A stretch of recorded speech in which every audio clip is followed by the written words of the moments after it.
The boy reminds me of young Maguire. I wonder what became of him. Hey, you! What? Me? Yes, you. Do you have a minute? What are you doing in a place like this? I live here, sir, in the street, in the nature. You're not serious. I earn a living from polishing shoes, begging, and stealing.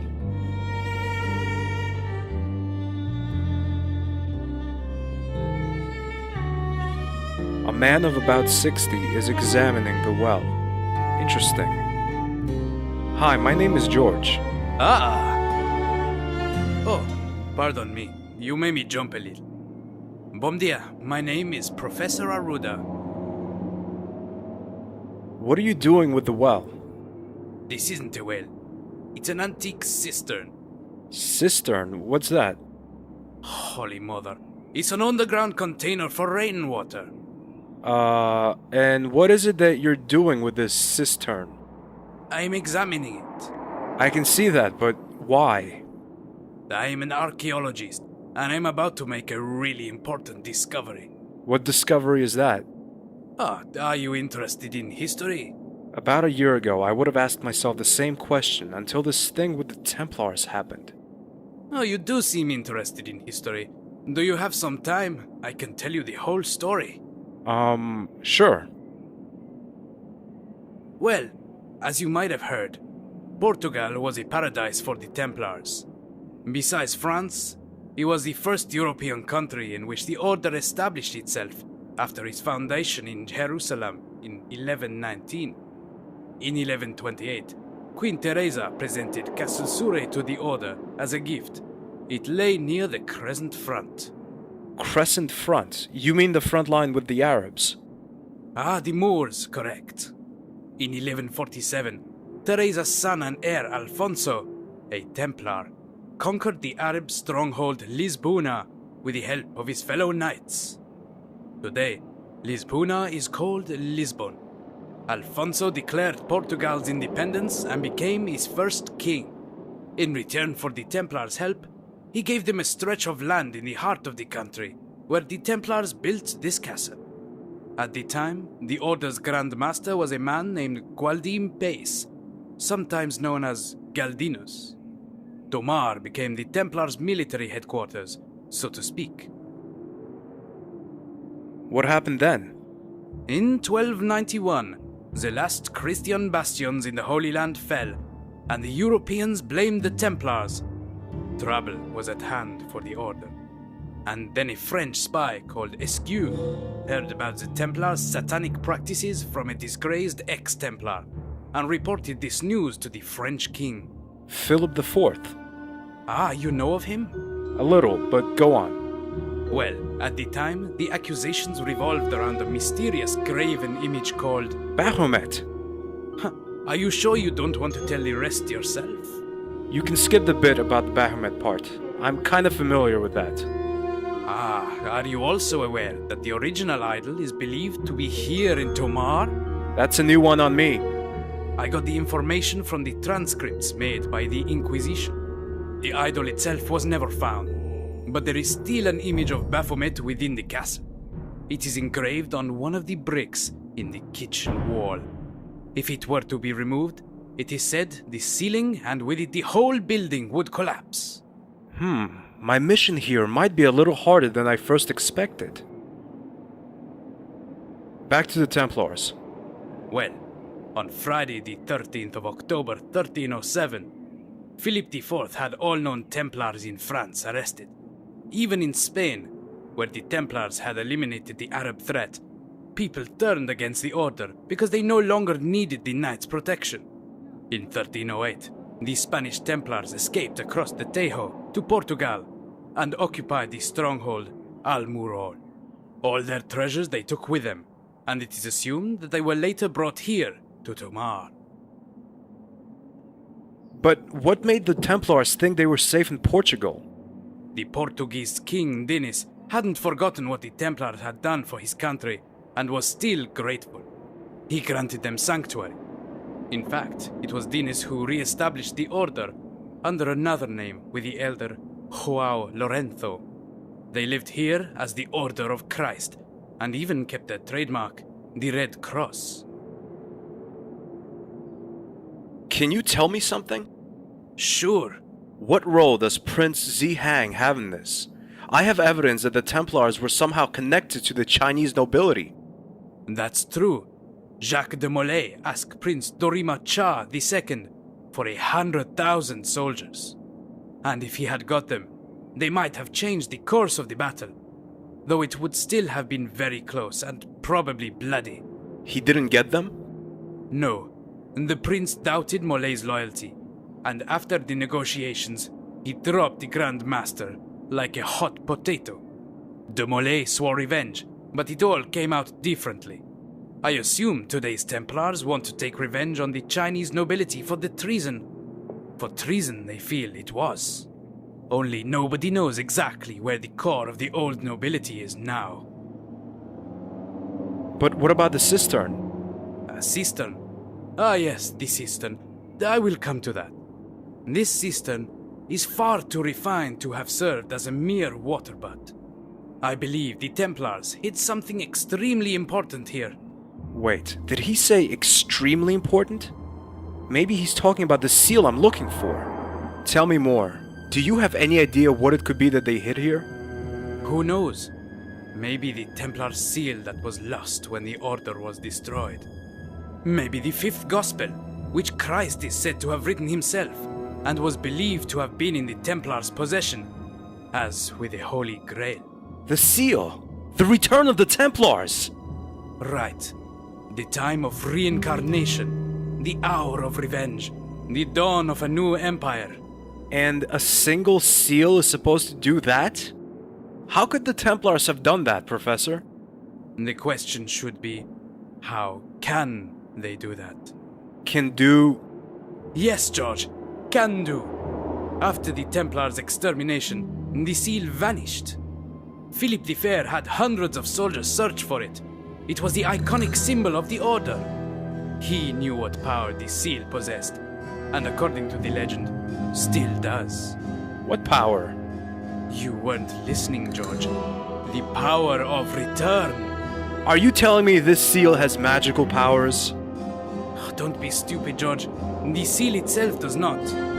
But I assume it can trigger some kind of mechanism which could prove Einstein's theory of space warp. I don't understand. What's Einstein got to do with this? By means of space warp, it is possible to travel into the past. And why hasn't anyone made a trip to the past yet? How do you know no one has? Are you telling me... No, I only wanted to show that you can never be sure, George. Remember that. Do you believe that people have traveled to the past? Not yet, as there are no machines that can maintain the gravitation field. The power of the field collapses within milliseconds. So there's no need to worry, right? I didn't say that. The fact is, nowadays, there are machines that can open the gate for a short time. Only they need something to keep it open, to stabilize it. And that's where the seal comes in.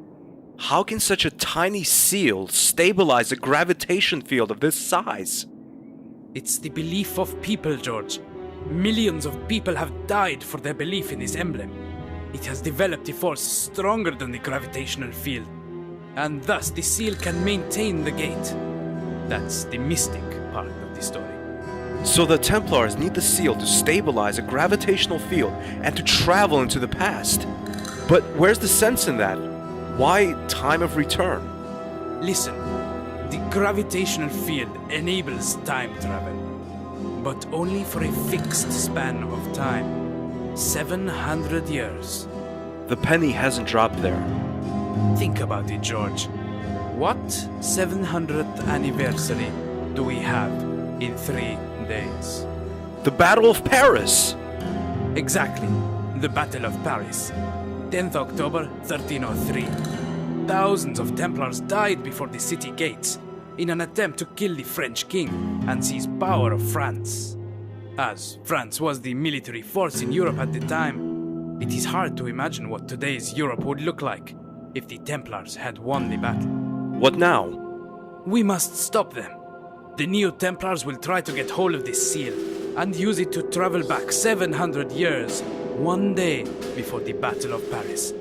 That will be the 9th of October. They will take modern weapons and reinforce the Templars' troops with their own. The battle would be won easily. Everything we know today as a modern democratic society would disappear even from our memories. At least, that's what I assume. No one really knows what consequences an alteration of the past would have for us.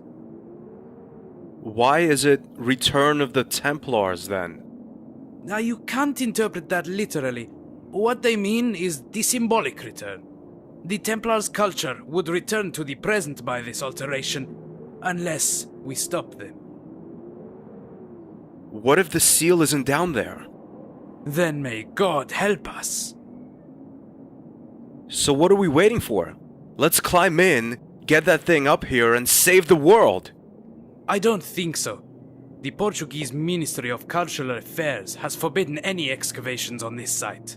What? But why? Who knows? But the fact is, I can't go down there, and neither can you. What if you happen to doze off for a while, and a total stranger to you, say an American tourist, fell into the hole in a totally unintended and still careful way, and once down there he found... Forget it. I appreciate scientific spirit, but I will abide by the law. But we're talking about our future, Professor, and you want to go by the law? There won't be any laws to obey if we don't act now! Is there really nothing that could make you leave the hole for a minute? I'm afraid not. Damn. Okay, I'll take a look around. Sim, por favor.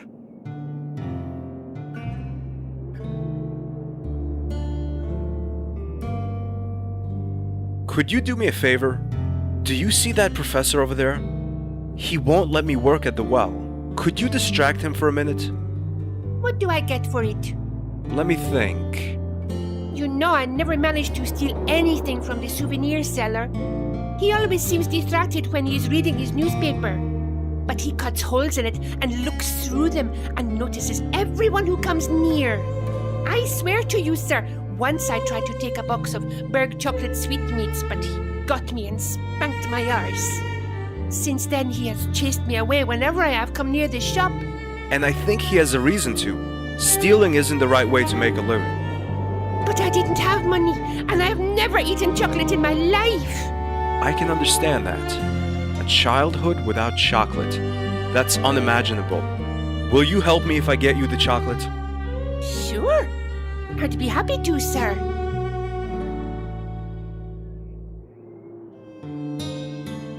Here's your chocolate.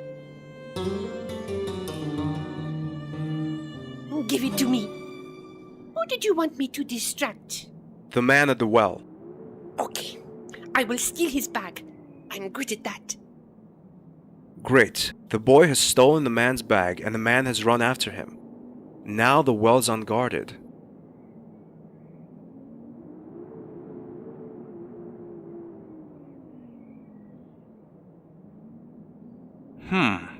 It goes down about 4 meters. But...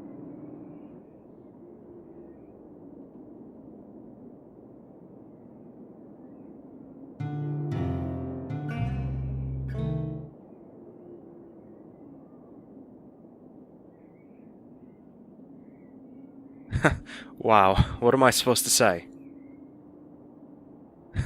Wow, what am I supposed to say?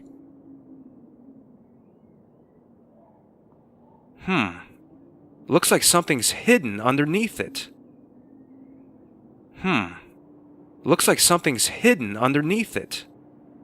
It's 1/2 of a key. The Templars must have hidden the other part. But where?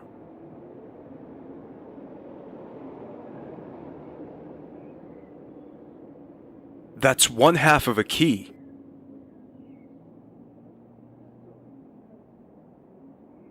I better not touch anything. I can't believe it. The professor was right. The Templars were here. This brick looks different from the others. It bulges out of the wall. Intentionally? Forget that. It's too hard for my bare hands. The brick looks unsound, though.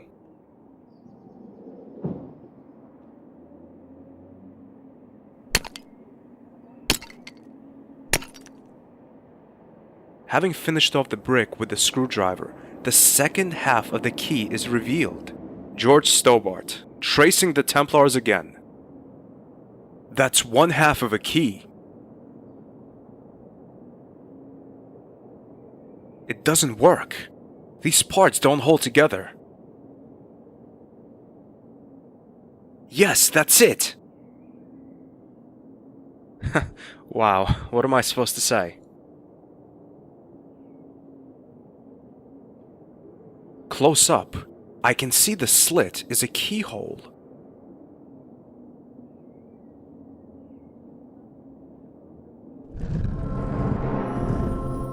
I can hardly believe my eyes. It's the seal! I can hardly believe my eyes. It's the seal! We've outrun the Templars. We've made it. I must tell the professor. No, you will never get this seal. Give it to me, Professor Aruda, now!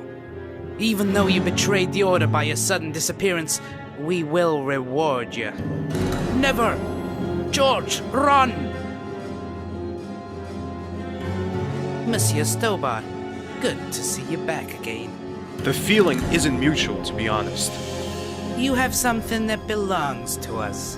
Oh, really? Flap, shoot the Professor, and then get Stobart.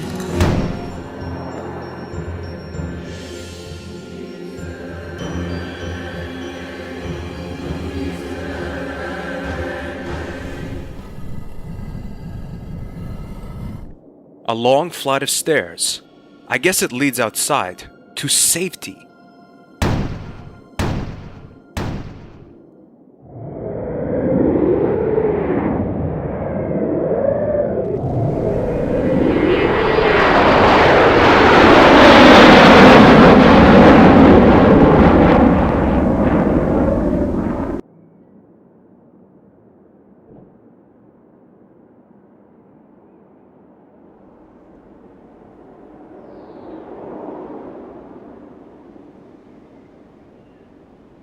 That's a letter from Nico. She was here. No time for explanations. Take the next plane from Paris to Beijing. Ask for Bray. He'll take you to see Hang. Trust me. Nicole.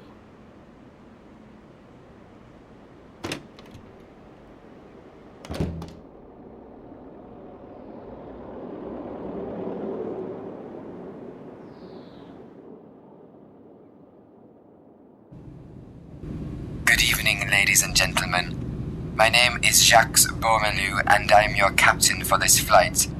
The weather is a bit rainy, but this will cause no delay on our flight. We are scheduled to land at Beijing Airport in approximately 8 hours' time. On behalf of myself and the crew, I would like to wish you a pleasant and relaxing flight. Would you like a drink, sir? Okay, I'll wait until the lady is gone and start my exploration of the plane later. Would you like a drink, sir? Ouch!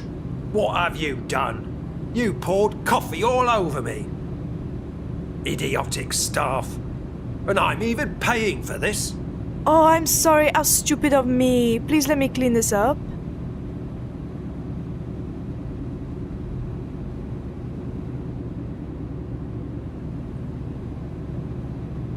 A man in his 60s, I guess. He looks kind of helpless. Good evening, my name is Stobart. George Stobart.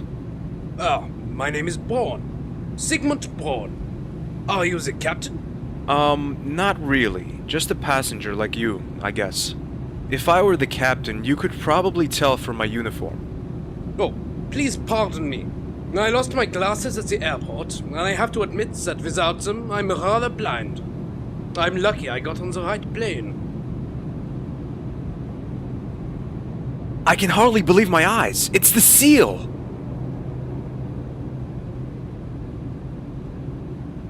A well-conditioned young man. He reminds me of myself when I was a motorcycle courier.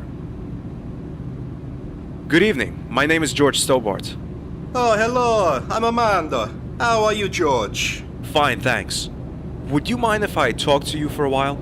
Sure. I don't like flights where you only sit around and wait. Tell me something about yourself, Armando. Okay. I'm from Argentina. I work there on a construction site and in my free time I'm a bodybuilder. That's my passion. Sounds interesting. What are you doing here in France? I'm on my way to a huge contest. Boy, if I win that, I can retire. Good luck then. You know, I used to be just as muscular as you are. It's a lie, but a little bragging won't hurt anyone.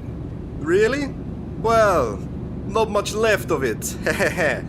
Sorry, George. Just kidding. Alright, let's leave it at that. See you later. Ciao.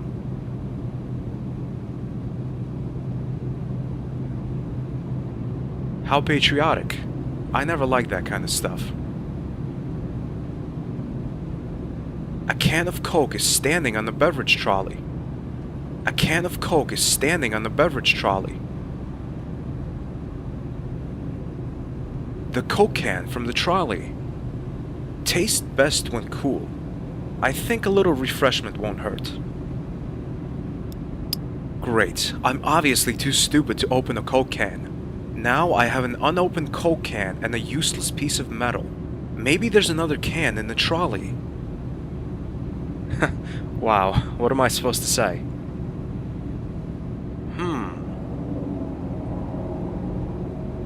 I can't see what's in there. There's a porthole, but it's closed. I can't see what's in there. There's a porthole, but it's closed. The metal piece is too thick.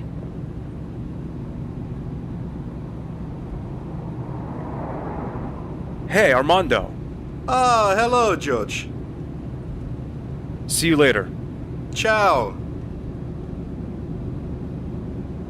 That's not a good idea. Hey, Armando. Ah, hello, George. Could you do me a favor? Depends on the favor. Well, I was wondering if you could bend this piece of metal. I guess so. If you get me something to drink first, I'm so dehydrated and the stewardess isn't coming. By coincidence, I have a can of Coke. The problem is, I can't open it. Let me see. No problem for me.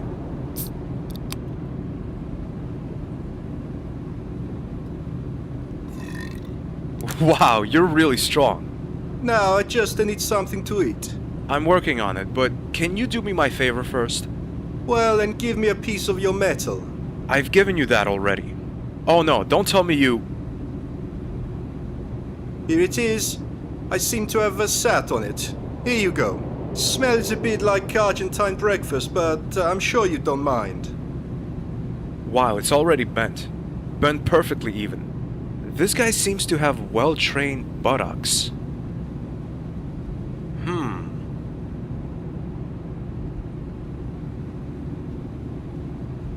There we go. Open. Wow, what am I supposed to say?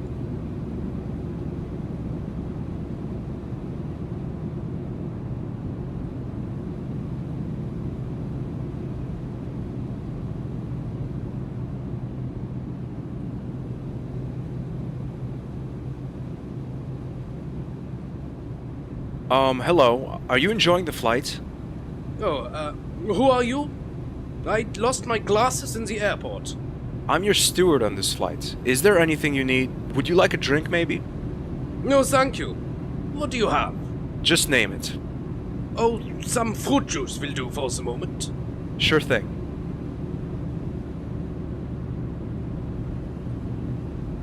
Here you go. Oh, thank you. That's just what I needed.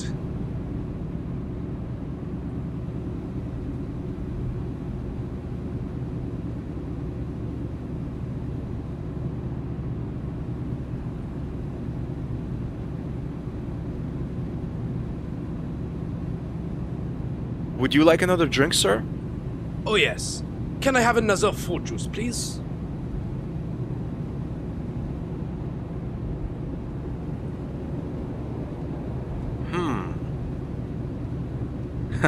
Wow, what am I supposed to say?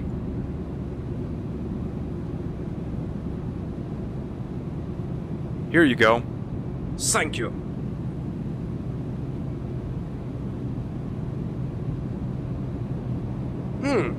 This fruit juice tastes different to the one I had before.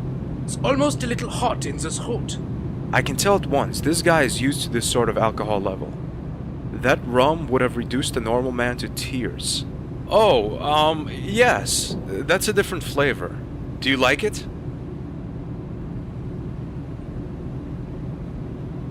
Can you get me a bottle of that? I'd be glad to.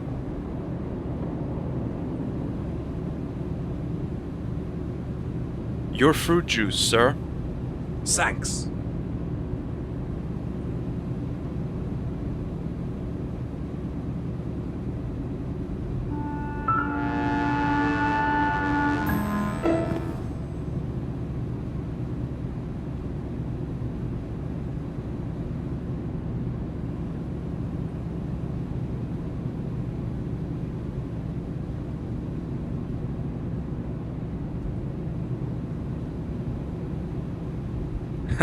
Wow, what am I supposed to say?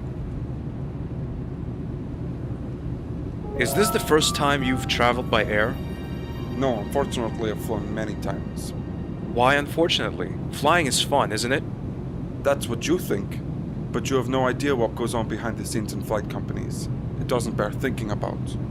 It's frightening. What do you mean? Well, there are secret poisonings committed by the stewards, authorized by the companies. You'll forgive me for not buying a story like that. Yes, it's true. I'm a dietitian and I know when food is off or even poisoned. The most used poison is hexanol. That's pure and unrefined alcohol, and it can cause death when it is mixed into food or drink, depending on the amount, of course. The companies only put enough hexanol into the food so that it causes minor stomach aches. That means after 2 weeks in hospital, you're fine again, and the passenger just thinks he has eaten something that was off before the flight. Now come on. How could the companies profit from poisoning their passengers? You must speak quietly. About 4 million euro. The companies have a contract with the Board of Health which awards the company 4 million euro compensation for every passenger falling ill during the flight. It sounds obscure, but it's the truth. It's called Contract 20. Of course the companies can't poison anyone sitting in their flights. But there is a pattern to these plots. They always happen in a 4-month rhythm. What's so intriguing about it is the fact that every single passenger talks about a strange pink color that the food had when they ingested it. But before anyone could ever follow that lead, the food was gone. Maybe the food was just off. Things like that happen. That's where you're wrong. The pink coloring only occurs when the food is treated with hexanol. No other chemical creates such a reaction. What is important about it is whether it is a light or a dark pink color. If it's the light one, there is no lethal threat to life. But if it's the dark, you can say goodbye to life.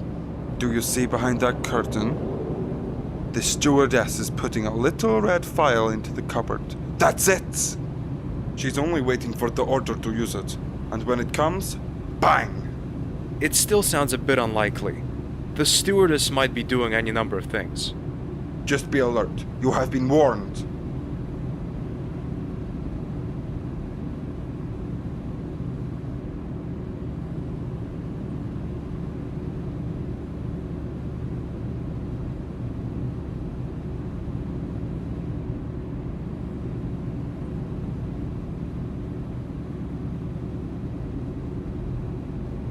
I wonder what the in-flight magazine has on offer. Is your drink, sir? But I didn't order anything. Oh, your neighbor in the next seat did that for you. Good evening. My name is Monsieur Bray. I felt obliged to buy you a drink as a courtesy. Oh, I'm sorry. I don't drink alcohol. Are you sure? It's really good. I'm sorry, but if you like it, feel free to drink it yourself. Oh, no. I've had 2 already. As you wish, monsieur.